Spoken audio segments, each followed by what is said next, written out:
Halo teman-teman, salam sehat selalu untuk kita semua, salam sejahtera dengan saya Bung Ropan. Dan harus malam-malam saya mengupload konten video ini karena saya baru selesai menyaksikan pertandingan antara Korea Selatan menghadapi Jepang dan berakhir dengan kemenangan Korea Selatan 1-0 dan mereka menjadi juara grup B dengan poin 9, sementara Jepang itu dengan poin 6 menjadi runner up.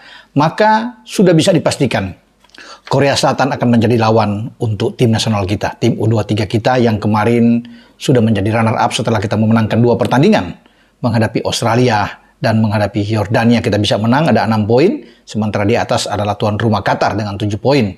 Jadi dengan selesainya pertandingan di grup B ini antara Jepang dan Korsel, dan kita sudah ketahui Jepang akan menantang tuan rumah Qatar dalam pertandingan pertama di babak perempat final itu berlangsung pada 25 April yang akan datang. Sementara tim asuhan Sintayong, Rizky Ridho dan kawan-kawan akan melawan Korea Selatan itu sehari kemudian setelah Qatar dan Jepang bermain. Berarti pada tanggal 26 akan bermain pada dini hari ya, jam 00.30 kalau nggak salah waktu Indonesia bagian Barat.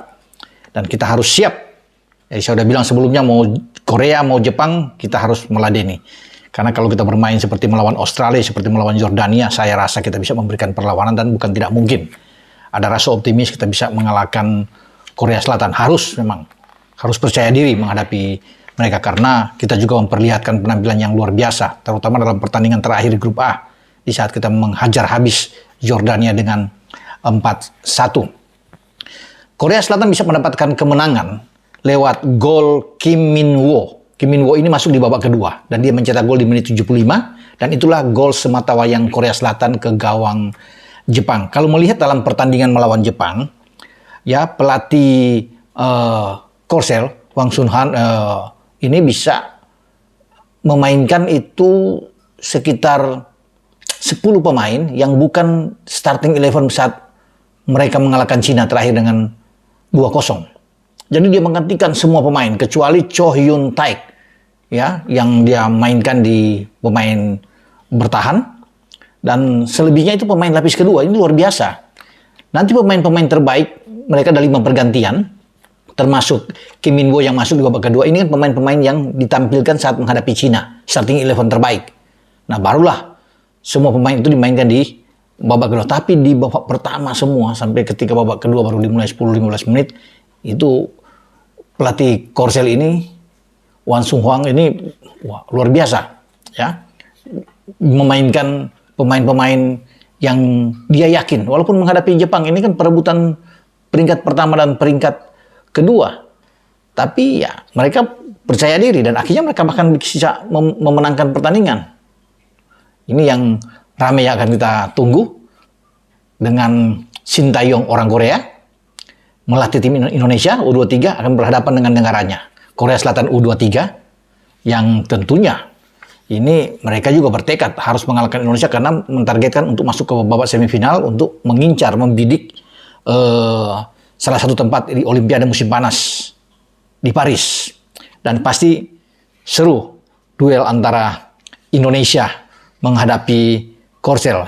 Ini pertama kali ya bagi Sintayong menghadapi negaranya ya karena baik di tim senior belum pernah kita ketemu di tangan Sintayong dan juga tim U23 ini kita bisa ketemu di ajang resmi. Makanya pelatih Korea kemarin itu sengaja mengintip kita bermain melawan Yordania. Dia khusus lihat pasti sudah ada dia mencatat ya beberapa pemain kita untuk bisa dia bilang ke pemain-pemain mungkin di ruang ganti untuk bisa berhati-hati termasuk Marcelino, termasuk Witan Sulaiman. Dia melihat di sini pemain yang bagus yang perlu diperhatikan oleh lini belakang Korea Selatan. Korea Selatan itu punya pemain bagus ya yang sudah mencetak 3 gol. Dia sengaja disimpan oleh Hwang dalam pertandingan ini, ya pelatih Hwang ini menyimpan Lee Yong Jun. Lee Yong Jun ini mencetak 3 gol. Ya, tapi dia tidak dimainkan melawan Jepang. Ini luar biasa. Sengaja untuk dipersiapkan melawan Indonesia. Ya, di perempat final. Dia mencetak ketika menang 1-0 lawan Uni Emirat Arab, gol tunggal dari Lee Yong Jun ini. Ini pemain yang bermain di negaranya di Gimseng Sangmu, klub mereka di Korea. Dan ketika menang 2-0 melawan Cina, Lee Yong Jun juga ini mencetak 2 gol brace. Dia memakai nomor punggung 6. Tapi dia seorang striker, ya. Ada di depan.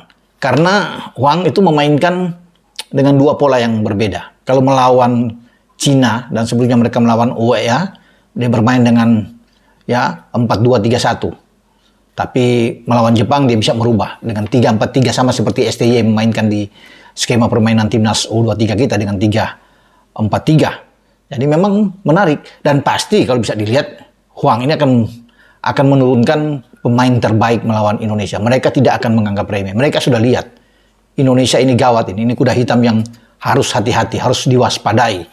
Ya, karena kalau melawan Cina juga banyak peluang, ada 3-4 peluang Cina yang mestinya menjadi gol. Jadi ada kelemahan-kelemahan di jantung pertahanan Korea. Kalau bisa melihat bahwa Korea di belakang ada Eom, ada Seong Kang, dan ada Jeong Kang juga.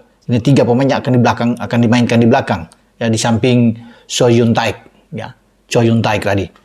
Jadi mereka ini masih punya titik lemah karena ada peluang-peluang Cina yang bahkan ada one on one dengan penjaga gawang Korsel, tapi mereka tidak bisa memanfaatkan ini. Semoga Indonesia bisa mendapatkan ruang terbaik dan baik Rafael Struijk, Marcelino Ferdinand, juga dengan Witan Sulaiman bisa membuat gol, termasuk tentunya di lini tengah karena kita masih punya Ivar Jenner yang mungkin akan dimainkan di sana. Dengan tidak adanya Nathan, kita masih punya Jasin Hubner yang bisa didorong ke tengah. Semua tergantung dari STY. Kita akan tunggu, tetap semangat buat Garuda Muda.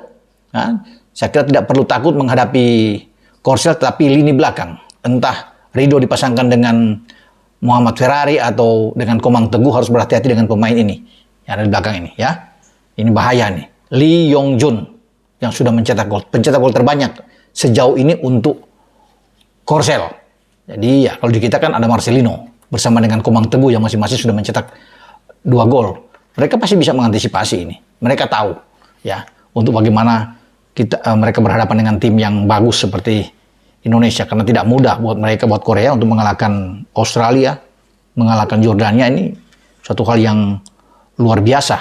Makanya kita akan tunggu pertandingan nantinya pada tanggal 26 ya teman-teman. Kita akan saksikan duel Indonesia melawan Korea Selatan.